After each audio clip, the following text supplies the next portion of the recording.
The Easter story. Very early in the morning, the soldiers brought Jesus to Pilate, the governor at that time. Pilate asked Jesus, "Are you the king of the Jews?" Jesus replied, "Yes, I am." This upset the chief priests because they were jealous of him and the Jewish friends that he had made. Pilate listened to the complaints of the people that brought Jesus, but he didn't find any reason to punish him. Pilate questioned Jesus, but Jesus didn't stick up for himself. He knew that they wouldn't listen anyway. He had done nothing wrong. Pilate called together the chief priests, the rulers, and the people. He said to them, "I have talked to Jesus, and I find no reason to kill him." After they had heard that, all the people shouted, "We want Jesus! Release Barabbas instead." Barabbas had been to jail because he had killed someone, and the people wanted him to be free and Jesus to be punished. Pilate didn't like this one bit. He wanted to let Jesus go, so he tried to talk to the people, but they didn't let him. They just kept shouting, "Crucify him! Crucify him!" Pilate tried again, yelling, "What has Jesus done wrong?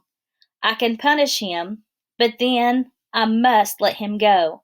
He doesn't deserve to die." But the people just shouted louder to crucify Jesus.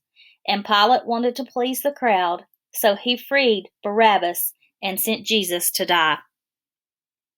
The soldiers led Jesus into the palace and made him put on an old royal robe, and they twisted together a crown of thorns to put on his head.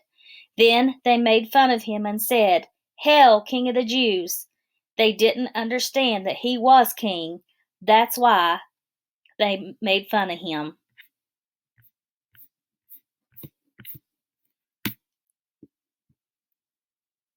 Next, the soldiers led Jesus toward a hill called Golgotha. They made him carry the cross on his back. But because Jesus couldn't carry it the whole way, he fell down. The soldiers had whipped his back, and it hurt so much that Jesus couldn't handle the weight of the cross on his shoulders. A man named Simon happened to be near Jesus when he fell, and the soldiers grabbed him and made him carry the cross the rest of the way. The soldiers offered Jesus wine mixed with myrrh that was supposed to help make it less painful, but Jesus refused to have any. When they reached the top of the hill, they nailed Jesus to the cross. There were 3 crosses. Jesus was in the middle. There was a criminal on his right and on his left. Pilate made a sign to be put on the cross. It read what he was being punished for: Jesus of Nazareth, King of the Jews. The soldiers watched Jesus and made fun of him. They even divided up his clothes to be even more mean. Some people walked by and shouted, "You saved others. Why can't you save yourself?" Jesus could have saved himself, but he chose not to. He wanted to save us instead. Jesus ignored the people, but he did see his mother, his aunt, and some other women that he knew. Jesus felt bad for his mother. She was so sad to see her son. Then Jesus saw one of his disciples close to his mother, and he said, "Mother, here is your son, and friend, here is your mother." Jesus couldn't say too much because he was very weak, but he wanted his friend, the disciple, to be like a son to his mother and take care of her. And from that day on, the disciple did. Later, Jesus could not handle the pain any longer, and he said, "It is finished." That is when Jesus bowed his head and went to heaven. Suddenly, a huge curtain that hung at the temple was torn in half from top to bottom, and a man that had wanted Jesus to die saw all of this, and he said, "Surely this man was the Son of God." He realized he had been wrong about Jesus. After Jesus died, a man named Joseph from a place called Arimathea put Jesus in his tomb that nobody had ever used. The tomb they used then were out of rock almost like a cave. Before Jesus left, he and some men rolled a large, heavy stone in front of the tomb. Mary and Mary Magdalene had waited a day to see Jesus because they couldn't go on the Sabbath. They made spices and oils as a sign of respect to Jesus and went very early Sunday morning to go see Jesus' body. As they were just about at the tomb, the earth suddenly shook and an angel came down from heaven. He easily rolled away the stone at the entrance of the tomb and sat on top of it. The women looked at each other and rubbed their eyes, since they couldn't believe what they had seen. Plus, it was very early in the morning, and they were still a little sleepy. The angel was so bright, almost as bright as lightning. His clothes were as white as snow. There had been guards watching the tomb so no one could steal Jesus' body. When they saw the angel, they fell over, and they couldn't move or speak because they were afraid. Then the angel said to the women, "Do not be afraid.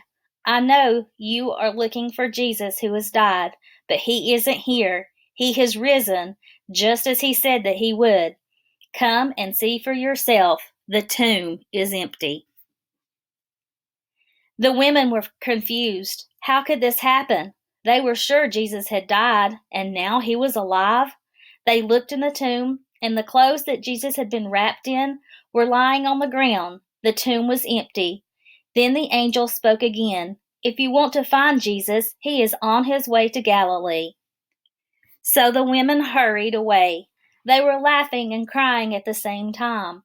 They didn't know what to feel. They had been so sad that Jesus was dead, and now they were so excited that he was alive. They just knew they had to find Jesus, and they had to tell the disciples the good news. As they were running down the path, they turned a corner, and there was Jesus.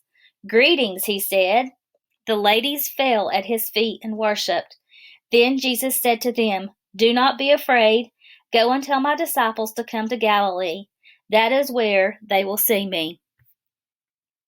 The disciples came to Galilee, having heard by this time that Jesus was alive.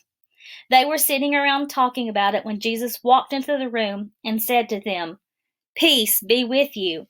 The disciples immediately stopped talking.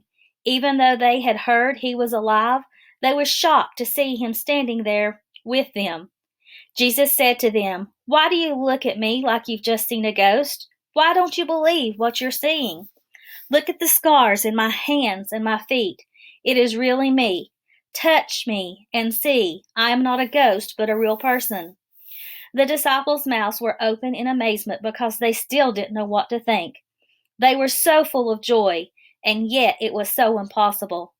Jesus understood what they were thinking, so he said, "This is what I told you would happen, that everything must happen that has already been written in the Bible."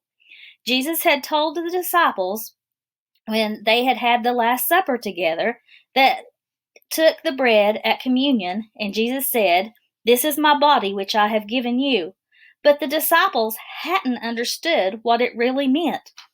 Then Jesus told them, "You have seen these things that have happened, so stay in the city, and soon I am going to give you what God has promised you, the Holy Spirit." When we become Christians, Jesus automatically gives us the Holy Spirit to live inside of us. The Holy Spirit makes us know we have done something wrong. We might feel sick to our stomach or just get a bad feeling, but that is the Holy Spirit reminding us that we are doing something wrong, or that we need to stop and say we're sorry and ask for forgiveness for what we've done.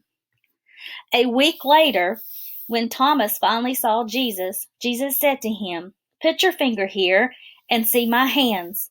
Stop doubting and believe." But Jesus continued, "Because you have seen me, you have believed.